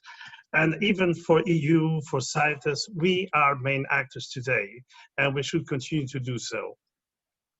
Jon Paul said also important thing. He said that we should have 2 to 4 times less biodiversity today if it was not thanks to zoos. So we have a full potential. What we do not know is what we already do, and that is a very important thing. It has, as the community doesn't have an idea of its strengths, of what is done, what we are doing in terms of field conservation, for example.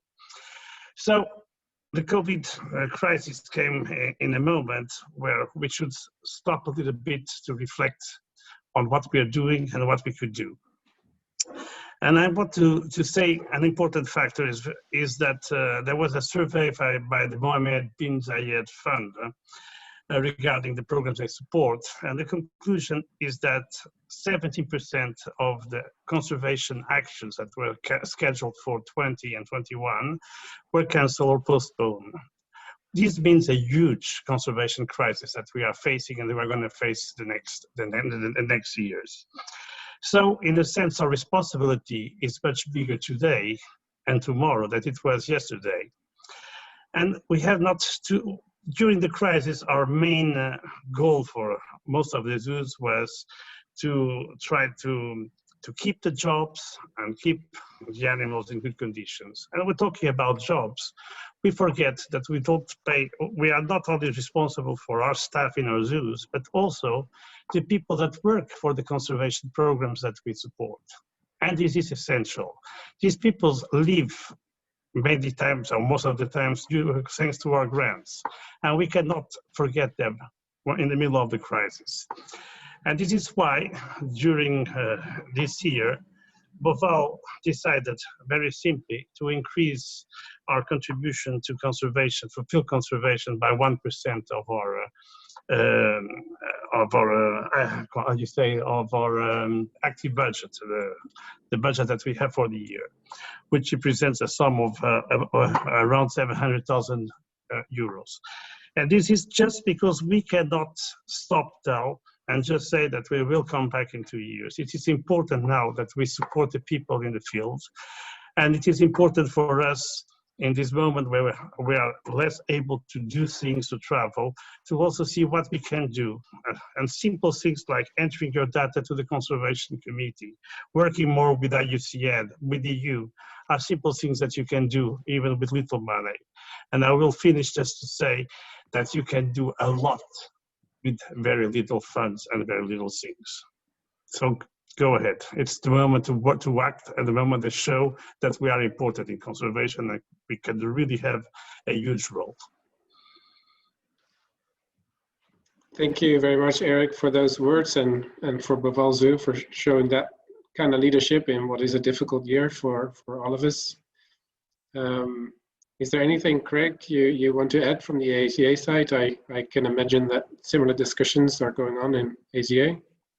Yeah, just briefly, I would echo at least some of what Eric said as well. And in our case, in 2019, our members contributed more than $230 million to field conservation. And there's no doubt that the pandemic will substantially impact that figure in 2020 and in 2021. But it also provides us an opportunity to review and reposition our conservation programs for greatest impact and to help people and wildlife thrive. I think one of the challenges we've had with regard to field conservation in the past is we've often let our field partners set the agenda for us, and this is an opportunity to reevaluate that. It has left us in the past to provide resources and service to them, and I think we have an opportunity to drive our agenda more forcefully in the future. It's an opportunity to be strategic, critical, collaborative, to work with people to set outcomes that benefit wildlife and feel authentic and meaningful to the communities where wildlife are found. And increase our chances for sustained success and broadening and diversifying those working for a shared purpose. It allows us to turn to one another to set shared goals and build on each other's strengths. Because of the pandemic, we had the opportunity to build on increased awareness about how interconnected human health is with that of healthy wildlife and healthy ecosystems. And people are looking to connect with meaning and to act for positive change and for safety. And I think we have an opportunity to help them. Thank you, Greg. And in light of this question and back to the leadership and the ambition that the European Union is showing to get a good post-2020 biodiversity framework agreed at the CBD level, how is the COVID crisis impacting on that ambition that the EU has?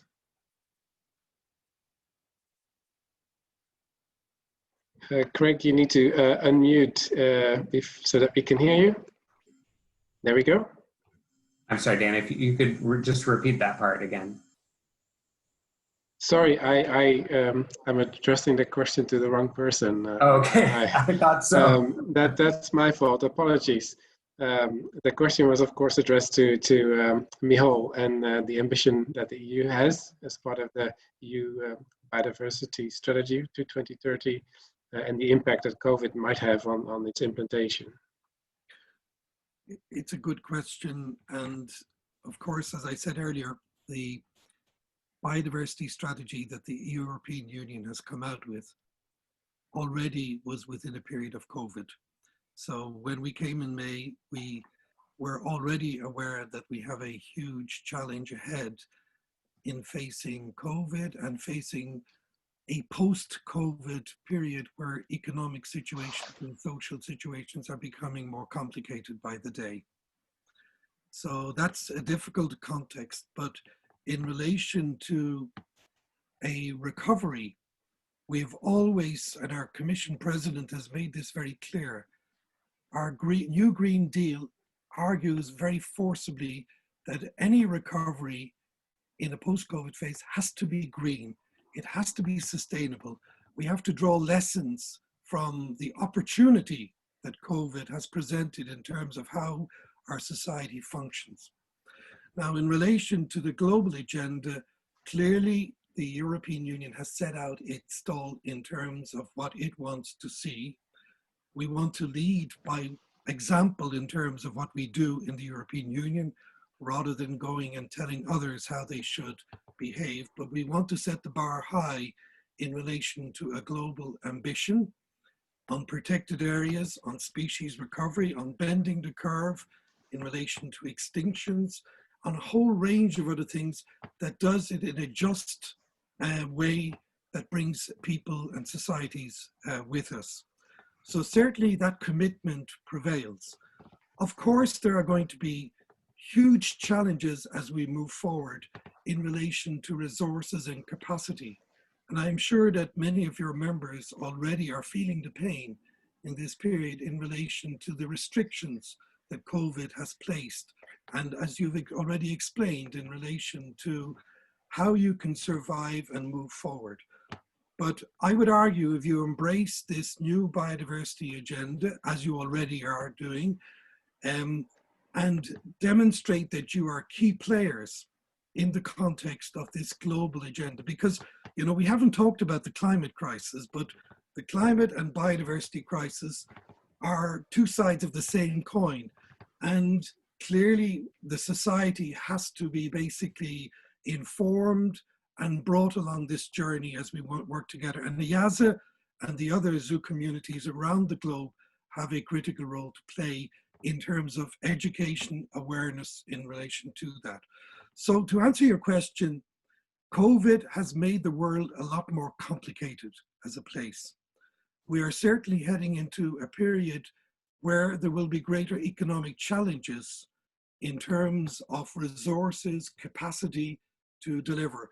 Of course, that means, as Craig has said, a need for a much sharper focus in relation to conservation priorities where we can have the strongest impact.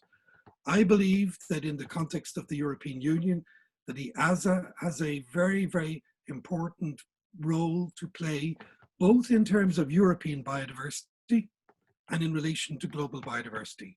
I would love to see more examples coming forward in the debate about what you do in Europe and how you can contribute to European biodiversity, in addition to the emblematic species that are obviously a global interest. And that's something that we can explore together. So it is going to be more complicated, But that agenda and the recovery has to be green, and it has to be based on biodiversity being more central to our lives. Thank you. Thank you very much, Micheal. And that links to one of the questions or comments that I saw in the comment box, that whilst I think all the talks are emphasizing the importance of cooperation and cross-sectoral partnerships towards achieving success, maybe now more than ever, that maybe in a positive way, the COVID crisis has helped us getting more used to these type of online platforms and online meetings, which might actually enhance such cooperations, which was a comment that I thought was a good one to highlight in this context. Then I would like to ask Kristin the next question. There were a couple of questions to you whilst you were talking in the comment box. And one of those, and maybe you can do them together. I saw you noticed them yourself already. The first one related to having different types of formats and sort of constructing each EEP to have its own structure towards achieving its role, but still we're calling all those programs EEPs. So how does that work? And then the second question was about whether we assess the feasibility of the role, or whether these roles that we set are more aspirational than perhaps realistic, I think is the question.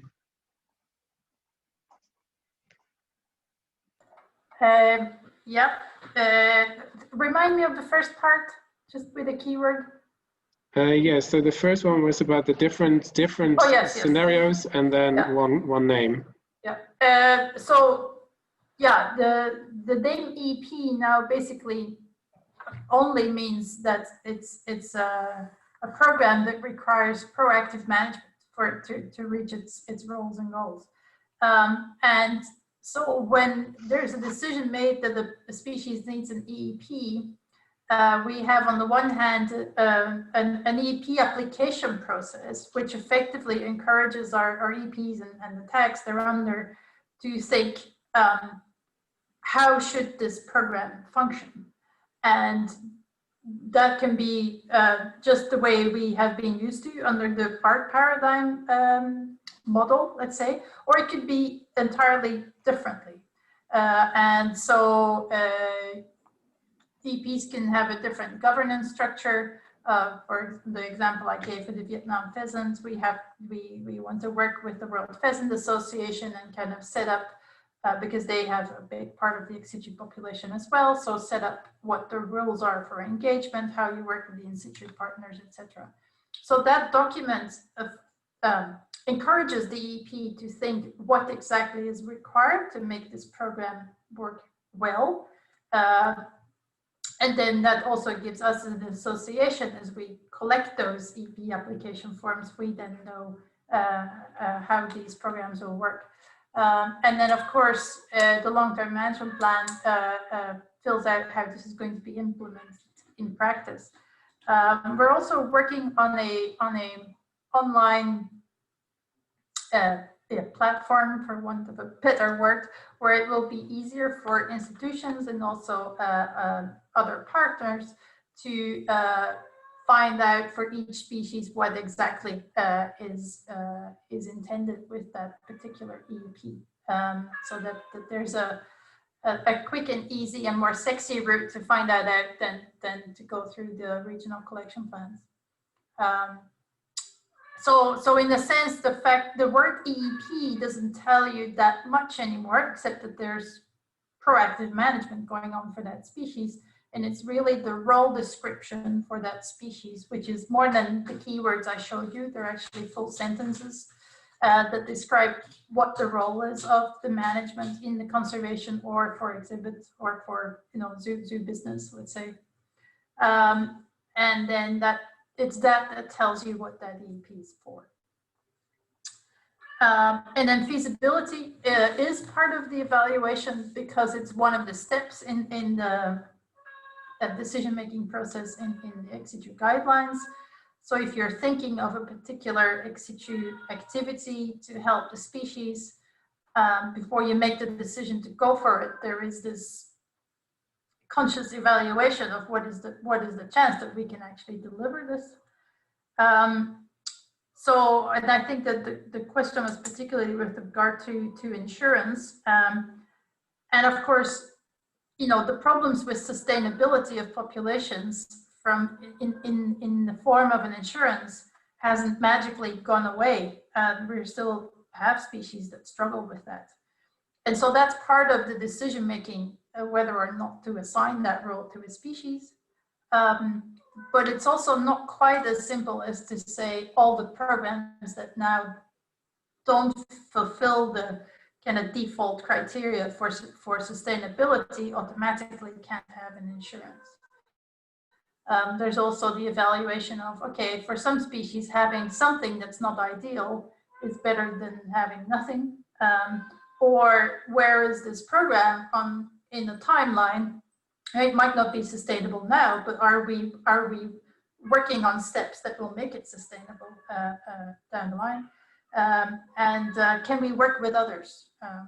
And the other issue is that by making people think about it more consciously and consciously assign that role when it's really necessary for the conservation of that species, also focuses the mind.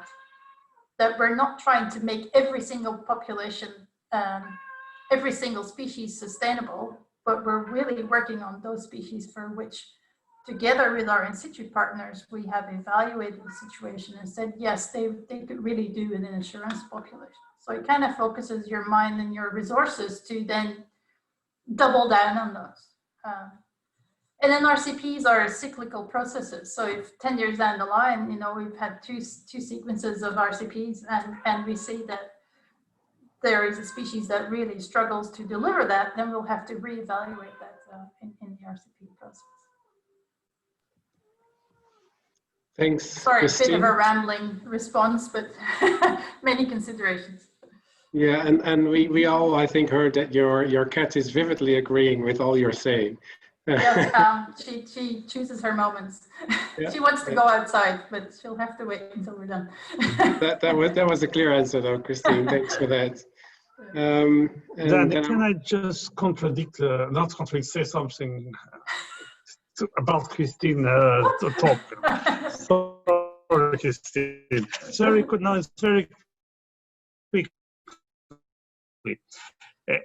Of course, ex situ breeding is our core business. These insurance populations, these rescue populations, these source populations that we want to build. But if we say that the main goal would be to reintroduce animals in case of need. And reintroductions, we're always talking about reintroductions. EU representatives talked about reintroductions. Jon Paul Rodriguez talked about reintroductions. But reintroduction is a sign of failure.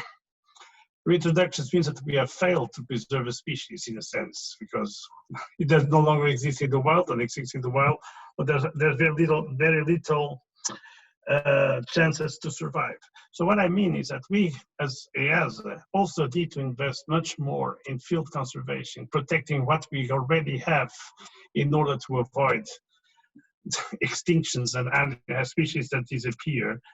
And in this sense, I like very much the idea that Micheal O'Brien said that EU is going to give more attention to conservation during the licensing process and of the EU directive. So yes, we're good in ex situ programs, but we really have to increase the efforts we do in the field. Sorry, this is my conservation committee hat. Yeah, and I think you meant contribute rather than contradict, Eric. That's absolutely fine. I'm looking at the time, and I'd like to sort of wrap up in the next 8 minutes or so before Zoom kicks us out, because Zoom needs to get ready for the next meeting too. So in those last 8 minutes, I would like to have one more question to you, Craig. Can you elaborate a little bit on the LACY Act that you have in the United States, because it is something we don't have at the European Union or at the member state level? Sure, I'd be happy to do so. So wildlife trafficking, as we've talked about, requires a global effort that addresses the entire trade chain. It requires law enforcement, social science, behavior change, policy intervention, etc. Specifically with regard to law enforcement, it requires consumer and producer countries to work together. And so the US Lacey Act is the United States' oldest and still, I would say, its most valuable national wildlife law. And what it does, well, it does a number of things. It prohibits the import and transport of injurious species. It requires that wildlife be transported humanely. But most importantly, and particularly with regard to wildlife trafficking, it's an avenue to enforcing foreign law. So the Lacey Act prohibits the import, export, transport, sale, or purchase of any fish or wildlife that has been taken, possessed, transported, or sold in violation of any law or regulation of a US state or in violation of any foreign law. So to give you a practical example of what that means, if fly river turtles in Indonesia are illegally removed from the wild in contravention to Indonesian law and then imported into the United States, even if that species is not protected in the United States and no other US law is violated, the Lacey Act allows the US Fish and Wildlife Service to enforce that violation of Indonesian law. Also, the Lacey Act carries the most significant penalties of any US wildlife law with up to 5 years in prison for a knowing violation. So what it does is it ensures that traffickers are subject to wildlife laws even after they've escaped the jurisdiction of those laws. And it promotes collaboration and information sharing between the United States and other countries. And it's a model that I strongly believe other countries should consider as an incredibly important tool to combat wildlife trafficking. Thanks, Craig. And one of the reasons for asking the question is because we have just completed our Silent Forest campaign, where we do also have some birds in Europe that are perhaps captive bred, but where our experts are really doubtful whether these animals and these birds actually are captive bred, and if they come in, then they were not bred in the same example as you used, in line, or not exported, rather in line with national range state legislation, whilst not potentially breaking a law in the European Union context. And this is a real concern in relation to trade, and one that we are keen to work together on with amongst the EU to help address. So thanks for that explanation. And then I'd like to ask Jon Paul, before we really wrap up, the last question, and I'm afraid I have to ask that question. Otherwise, my colleagues from the EAZA Biobank will not like me very much. This relates to the question about the red list and the assessment as part of the red list process, not including looking at the genetic diversity, and whether or not that is something that you are discussing internally, and whether you think it's feasible to add genetic diversity as part of that process. Yeah, so the red list looks at symptoms of decline. So it focuses, the species are classified according to extinction risk. And genetics is included to some extent on the red list, because some of the thresholds defined on the basis of small population size are derived from inbreeding and the impact of inbreeding on different attributes, inbreeding depression and so on. So like the 50 population size of 50 comes from, well, we can do the calculation. I can share that information with you. So genetics are built into the thresholds, but at the very small population level, effects of inbreeding and other attributes. Now, all we look at with the red list is as a trend in population size, trend in abundance. So symptoms that species are disappearing, but the causes of those declines are not part of the category. Those are part of the actions that you design afterwards. So it's very important to separate the assessment of risk, which is just defining what is the probability that it will go extinct if current trends continue, from the implementation of action, which is considering all the factors that drove that decline. So when you go to the risk assessments, the documentation of the threats and the different drivers has to be there. So when you design the action plan and implement those actions, they're meaningful. So yes, genetic information is part of the assessment, but it's, I can see why you see that it's not part of the category, because the category just reflects abundance and distribution. I don't know if I made myself clear. So what I'm trying to say is that yes, we have to consider genetics, but when we think about how to recover the species, not when we measure, not when we assign the category, the way that it's structured. Yeah, no, that was clear to me, at least, Jon Paul, and also a quite understandable answer in light of your process. And it might perhaps then, following from that, more to do about making that maybe clearer in some of the information where that might not be for some of us. I noticed that there's particularly were quite a few additional questions to you, Jon Paul, in the chat, but you were kind enough to share your email for those participants that I was not able to get their question answered in this session, that they can send you a message and you'll get an answer to that question from Jon Paul. Particularly, there were quite some questions about how can I engage with IUCN and how can I become a member? How can I become an expert? Which I think, yeah, you can probably address when people contact you directly, Jon Paul. Yeah, I pasted my email address. I understand that I might not be able to obtain your email addresses from EAZA because of restrictions of privacy, but please use my address that I put in the chat to write me if we are not able to follow up now. Thank you. And can I just double check that the last three, that it is OG at the end or .org? I thought there might be a small typo in there. ORG. ORG, yeah. Or. Okay, perfect. And then I'm not sure if there's any last comments from any of the speakers and panelists before we close the session. We have two minutes before I have to do that. I see Kristin is raising her hand. Kristin?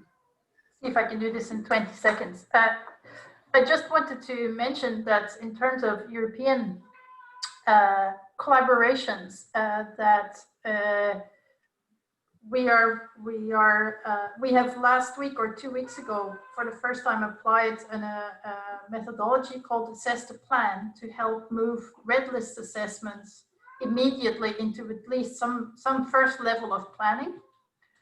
So we've done that with the EU hoverflies, and I think if I put my EAZA hat back on, that there's great room for collaboration there, because that would more rapidly tell us immediately after red list assessments at European level, which of those species specifically needs intensive management. They wouldn't be covered by other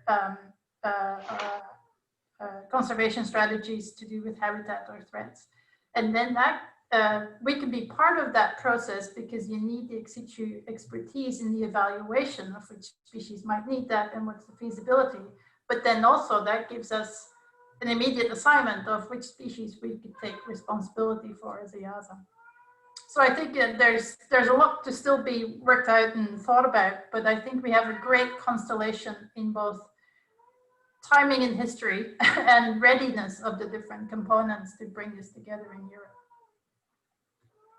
All right, thank you, Kristin. And I'm afraid I really have to now wrap it up before we are all kicked out automatically. So I would like to do that by saying thank you very much to all the speakers. I really enjoyed all your talks. I really enjoyed the call for cooperation, the inspiring tone of your talks, and in all your talks there was definitely also suggestions for follow-up, whether it being for EAZA, for people listening on Facebook, or for the institutions, the EAZA member institutions. So thank you very much for your time and your enthusiasm, and I look forward to hopefully seeing you in other sessions later this week. Thank you very much. Thank you. I think